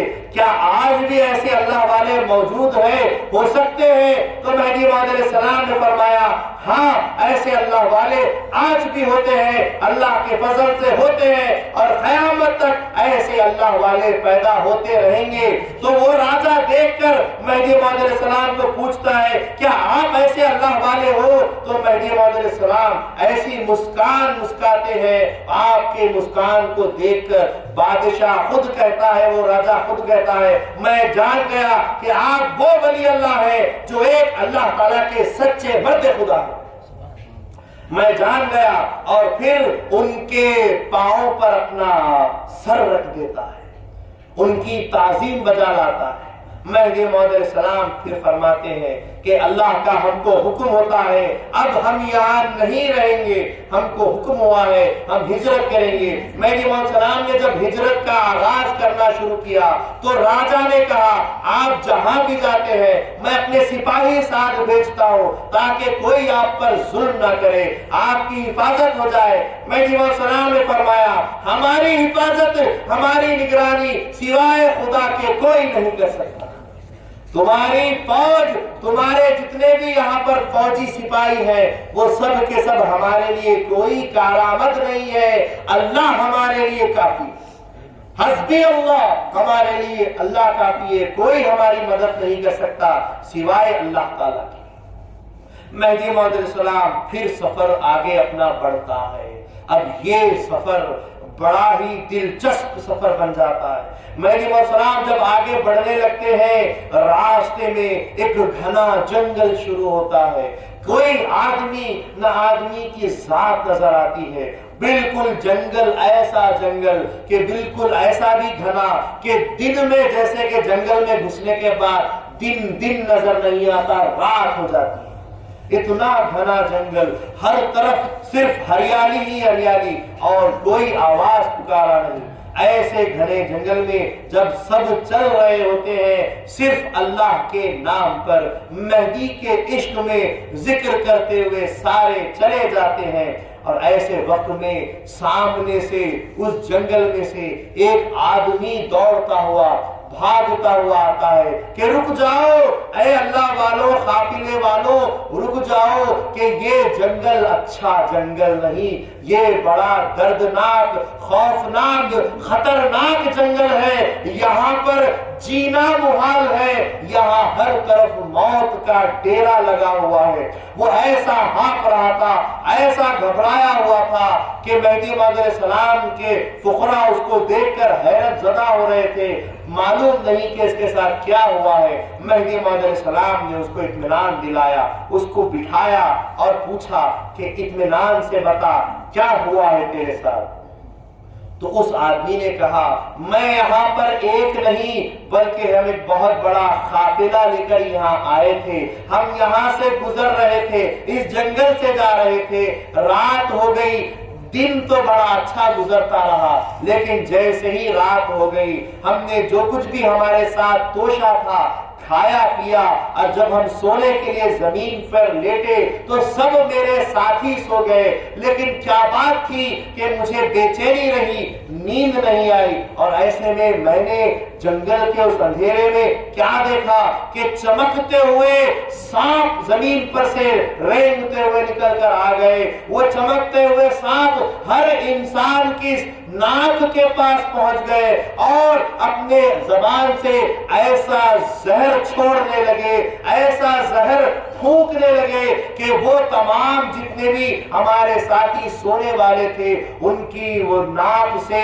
سانس کے ذریعے سے وہ زہر چلا گیا، وہ زہر چلا گیا، اور اس زہر کی وجہ سے وہ سارے میرے ساتھی نیند میں ہی موت کی نیند سو گئے۔ جب میں نے یہ دیکھا تو میں تھرا گیا، حیران ہو گیا، گھبرا گیا، اور ایک پیڑ کے پاس جا کر یہ منظر دیکھتا رہا۔ میرے جسم میں ایک تھرتھراہٹ آ گئی، کبھی آ گئی، حیرت سے میں آگے نہیں بڑھ پایا، یہاں تک کہ صبح ہو گئی۔ جو ہی سورج کا نکلنا تھا، سویرے کا ہونا تھا، سارے وہ چمکتے ہوئے سانپ کہیں غائب ہو گئے، اور میں نے اپنے تمام بھائیوں کی موت کا منظر صبح کے اس اجالے میں دیکھا۔ ہر جگہ میتیں ہی میتیں میرے ساتھیوں کی پڑی ہوئی تھی۔ میں اکیلا اپنی جان پر پھر خوف کھایا، سمجھ گیا کہ دن میں تو یہ جنگل جنگل ہے لیکن رات کے وقت تو یہ موت کی جگہ ہے، یہ صرف اور صرف موت اگلتی ہے۔ اسی لیے میں دوڑتا ہوا اس جنگل سے اپنے آپ کو بچا کر جا رہا تھا۔ مہدی موعود علیہ السلام نے پوچھا اگر تو ہمت کرے تو ہمارے ساتھ جڑ جا۔ مہدی موعود علیہ السلام نے اس کو پسخوردہ دیا، پسخوردہ پینے کے بعد اس کے اندر کچھ ہمت آ گئی۔ فرمایا کہ وہ تیرے ساتھی کہاں مرے پڑے ہیں؟ کہا کہ نزدیک ہی مرے پڑے ہیں۔ کہا کہ چل ہم وہاں چلتے ہیں اور تیرے ساتھیوں کا اس ہولناک منظر موت کا دیکھتے ہیں۔ مہدی موعود علیہ السلام صبح ہو چکی تھی، صبح کے وقت وہاں پہنچے، دیکھا تو ہر جگہ لاشیں ہی لاشیں پڑے ہوئے۔ مہدی موعود علیہ السلام نے اپنے لیے اپنے پاس ایک پانی کا آب خورا منگایا، پسخوردہ فرمایا اور فرمایا کہ یہ پانی کا پسخوردہ ہر ایک کے منہ میں تھوڑا تھوڑا ڈال دو۔ جیسے ہی وہ پسخوردہ ڈال دیا گیا، جتنے بھی مرے پڑے تھے وہ سارے کے سارے زندہ ہو گئے۔ مہدی موعود علیہ السلام کا پسخوردہ وہ ہے کہ مرا ہوا انسان زندہ ہو جائے۔ عیسیٰ مسیح جو مردوں کو زندہ کرتے ہیں، مہدی موعود علیہ السلام کو کچھ نہیں، خالی پسخوردہ مہدی موعود علیہ السلام کا وہ شفا رکھتا ہے کہ بیمار اچھے اور مردہ زندہ ہو جاتے تھے۔ اس پسخوردے کے ساتھ جب سارے زندہ ہو گئے، وہ سارے سوداگر تھے، ان کو جب حقیقت کا پتہ چلا تو انہوں نے کہا کہ ہم تو مر چکے تھے، اب نئی طریقے سے جب زندہ ہوئے ہیں تو یہ زندگی اللہ پر اور مہدی پر قربان کرتے ہیں، اور سارے کے سارے تصدیق کر کر مہدوی ہو جاتے ہیں۔ سب مہدوی ہو گئے، اور اس کے بعد مہدی موعود علیہ السلام 490 میل سفر کرتے کرتے پھر ٹھٹا مقام پر پہنچتے ہیں۔ ٹھٹا مقام ہجرت کا 24واں مقام۔ جب مہدی موعود علیہ السلام ٹھٹا کو پہنچے تو والی سندھ، والی ٹھٹا کا رہنے والا جو حاکم تھا، مہدی موعود علیہ السلام کے بیان قرآن کو سنا، چرچے سنے، تو مہدی موعود علیہ السلام کے پاس اب کچھ علماء کے ساتھ آیا اور آ کر بحث مباحثہ کرنے لگا اور کہا کہ آپ اللہ تبارک و تعالیٰ کے دیدار کے قائل ہیں، دنیا میں دیدار ممکن ہے فرماتے ہیں، کیسے فرماتے ہیں؟ مہدی موعود علیہ السلام نے فرمایا کہ سورہ یوسف میں اللہ کا فرمان ہوا ہے کہ کہہ دو کہ میں اللہ تعالیٰ کے دیدار کی دعوت پر بلاتا ہوں، میں بھی اور وہ بھی جو میرے بعد آئے گا۔ اللہ کا فرمان حضور کا ہوا ہے، اور بعد میں جو اللہ کے دیدار کی دعوت لے کر آیا ہے وہ بندہ ہے، مہدی موعود حق مہدی ہے۔ اور جان لو کہ جو دنیا میں اندھا رہے گا وہ آخرت میں بھی اندھا ہوگا۔ من کان فی ھذہ اعمی فہو فی الآخرۃ اعمی، جو دنیا کا اندھا آخرت میں بھی اندھا اٹھایا جائے گا۔ جب یہ ساری باتیں سنی تو کہا کہ یہ دعوے ہیں، دعوے دیتے جا رہے ہو، ہوتا ہے کہتے جاتے ہو، دلیل بھی پیش کرو، دلیل بتاؤ، کیا یہاں کوئی ہے جو اللہ کا دیدار کیا ہے؟ مہدی موعود علیہ السلام نے فرمایا ہاں ہے، پہلا گواہ بندہ ہے، بندے نے اللہ کا دیدار کیا ہے۔ دوسرا گواہ یہاں بازو سیدھی جانب رسول اللہ کی روح ہے اور بائیں جانب حضرت ابراہیم علیہ السلام کی روح ہے، یہ تمام گواہی دے رہے۔ کہا کہ مجھے نظر نہیں آتے۔ بادشاہ نے کہا مجھے نظر نہیں آتے۔ کہا کہ تیری نظر کو اور میں اچھا کیے دیتا ہوں۔ فرمایا شاہ نظام سے آؤ بھائی نظام، فرمایا شاہ دلاور سے آؤ بھائی دلاور، آؤ کھڑے ہو اور میرے ساتھ اللہ کے دیدار کی گواہی دو۔ مہدی موعود علیہ السلام نے جو ہی اللہ کے دیدار کی گواہی کے لیے فرمایا، دونوں حضرات بے ہوش ہو گئے، پھر کھڑے ہوئے، پھر بے ہوش ہو گئے، پھر کھڑے ہوئے، پھر بے ہوش ہوئے، اور فرمایا کہ ہر بات اللہ کے دیدار کی گواہی دیتے ہیں، خاک کے ذریعے سے، دل کی آنکھ سے اور سر کی آنکھ سے اللہ کے دیدار کی گواہی دیتے ہیں۔ جب یہ سارے باتیں سنی تب بھی جس کا دل اللہ کی طرف نہیں، جس کے دل میں ایمان ہے ہی نہیں، جو ایمان سے دور ہے، جس کے دلوں پر غشاوہ اللہ کی طرف سے مہر اور ڈھکن لگا ہوا ہے، وہ اللہ کی باتوں کو نہ سن سکتا ہے، نہ دیکھ سکتا ہے، نہ سمجھ سکتا ہے۔ اس نے آخر میں انکار کیا، لیکن چند علماء جو اس کے ساتھ آئے تھے انہوں نے اقرار کیا، وہ مان گئے۔ اس کے بعد والی سندھ ٹھٹا کے اس حاکم نے حکم دیا۔ کس کو حکم دیا؟ دریا خان سپہ سالار تھے، دریا خان کو حکم دیا کہ ان کو اخراج کرو، نکالو، نہیں جائے تو قتل کر دو۔ تو دریا خان سپاہیوں کے ساتھ گھوڑے پہ بیٹھ کر مہدی موعود علیہ السلام کے دائرے پر آتے ہیں۔ مہدی موعود علیہ السلام بھی اس وقت گھوڑے پر ہی بیٹھے ہوئے ہوتے ہیں۔ جو ہی مہدی موعود علیہ السلام کی نظر دریا خان پر پڑتی ہے، دریا خان غش کھا کر زمین پر گر پڑتے ہیں، مہدی موعود علیہ السلام گھوڑے سے اترتے ہیں، نزدیک جاتے ہیں، ان کو ذکر خفی کا دم بھرتے ہیں اور پسخوردہ دیتے ہیں۔ جو ہی ہوش آتا ہے مہدی موعود علیہ السلام کی تصدیق کر لیتے ہیں، واپس بادشاہ کے پاس جاتے ہیں، حاکم کے پاس جا کر کہتے ہیں کہ تم مہدی کی مہدیت کی تصدیق نہیں کرتے مت کرو، لیکن تم اس بات کا انکار نہیں کر سکتے کہ سید محمد ایک ولی کامل ہے، سید محمد آل رسول سے رہتے ہیں، ان کو اذیت دو گے تو تم بھی پریشان ہو جاؤ۔ یہ کہہ کر انہوں نے کہا کہ میں تمہاری حکومت کو خیر بات کرتا ہوں اور مہدی کی صحبت میں جاتا ہوں۔ بادشاہ نے دیکھا کہ میرا سپہ سالار مجھ سے ہی بغاوت کرتا ہے، میرا باغی ہو گیا ہے، تو انہوں نے ایک عالم کو، ایک بڑے عالم کو تیار کیا جن کا نام شیخ صدر الدین تھا۔ شیخ صدر الدین کو سوالات دے کر بھیجے۔ شیخ صدر الدین جیسے ہی مہدی موعود علیہ السلام کے پاس آئے، مہدی موعود علیہ السلام اس وقت تمام سپاہیوں کا لباس پہنے ہوئے تھے، جنگجو لباس، جہاد کرنے والا، جس کے اندر لوہے کے زیب ہوتے ہیں، زنجیریں ہوتے ہیں، ہاتھ کے کف ہوتے ہیں، تلوار ہوتی ہے، ڈھال ہوتی ہے، ایسے جنگجو کپڑے پہن کر مہدی موعود علیہ السلام کھڑے ہوئے تھے۔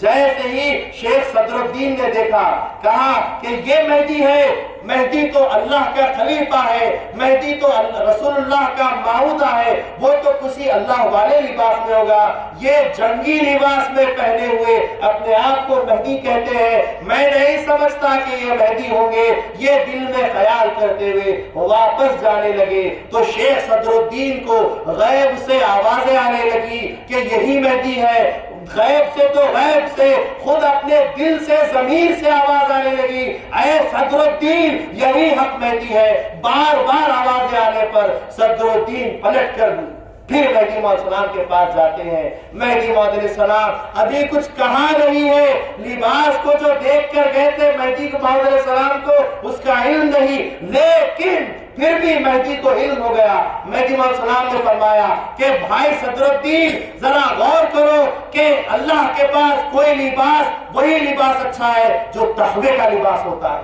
کچھ بھی پہن لو، اللہ تعالیٰ ظاہری لباس کو نہیں بلکہ تمہارے تقوی کے لباس کو دیکھتا ہے، تمہارے توکل پرہیزگاری کے لباس کو دیکھتا ہے، تم ظاہری لباس کو دیکھ بیٹھے۔ اس کے بعد شیخ صدر الدین نے کافی سوالات کیے، مہدی موعود علیہ السلام نے سارے جواب دیے، پھر بھی صدر الدین کو مطمئن اطمینان نہیں ہوا۔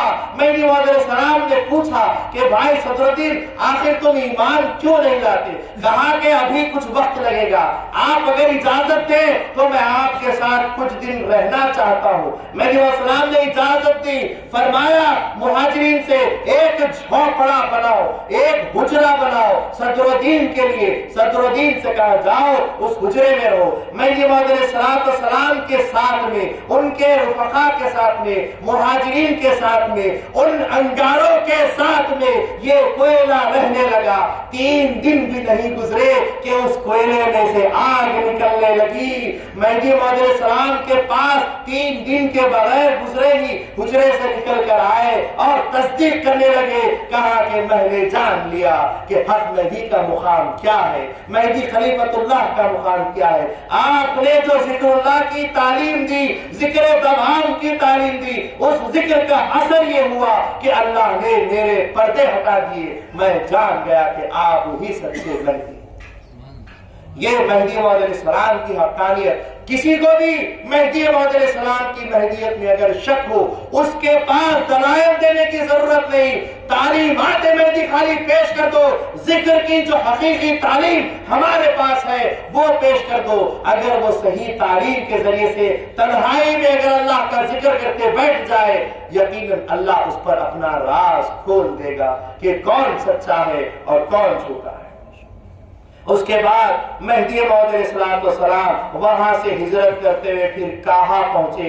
کہا ہجرت کا 25واں مقام، وہاں بی بی بونجی رضی اللہ تعالی عنہا سے نکاح فرمایا، جو ایک بیویوں کے اندر مہدی علیہ السلام بیان کر رہے تھے۔ بی بی بونجی اٹھ کر کھڑی ہوئی اور کہا کہ میں نے اپنی ذات کو آپ کے لیے بیچ دیا۔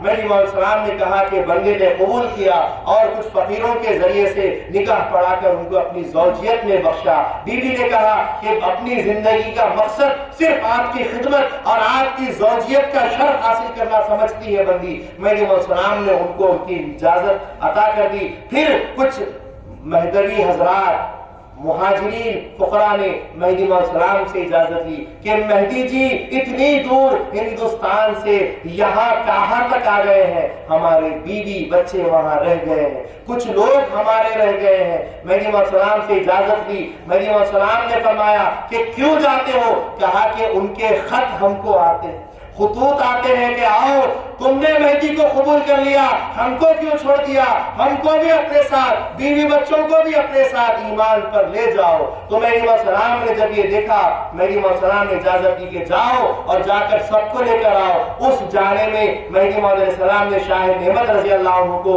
اور شاہ خمیر رضی اللہ عنہ کو بھیجا۔ شاہ خمیر نے عرض کی کہ میرا جی میرا کوئی نہیں ہے، نہ بندے کو بیوی ہے نہ بچے ہے، بندے کا کوئی نہیں ہے۔ مہدی علیہ السلام نے فرمایا کہ ایک راز اس میں چھپا ہوا ہے، تم کو حکم دیتا ہوں کہ تم بھی جاؤ اور اپنے نہرے والا کے خاندان قبیلے لوگوں سے مل کر خیر بات کر کے آ جاؤ۔ اتنے میں لیلۃ القدر کا معاملہ آیا، رمضان کا معاملہ آیا، 27 رات آئے۔ مہدی علیہ السلام نے تمام لوگوں کے سامنے رات کے وقت جگایا اور فرمایا کہ آج کی رات لیلۃ القدر کی رات ہے، اعلان کرتا ہوں کہ آج ہی کے دن قرآن اترا ہے، آج ہی کی رات 1000 مہینوں سے بہتر ہے۔ اور سب یاروں صاحب کو لے کر 2 رکعت لیلۃ القدر کے فرض کی حیثیت سے مہدی علیہ السلام نے ادا فرمایا۔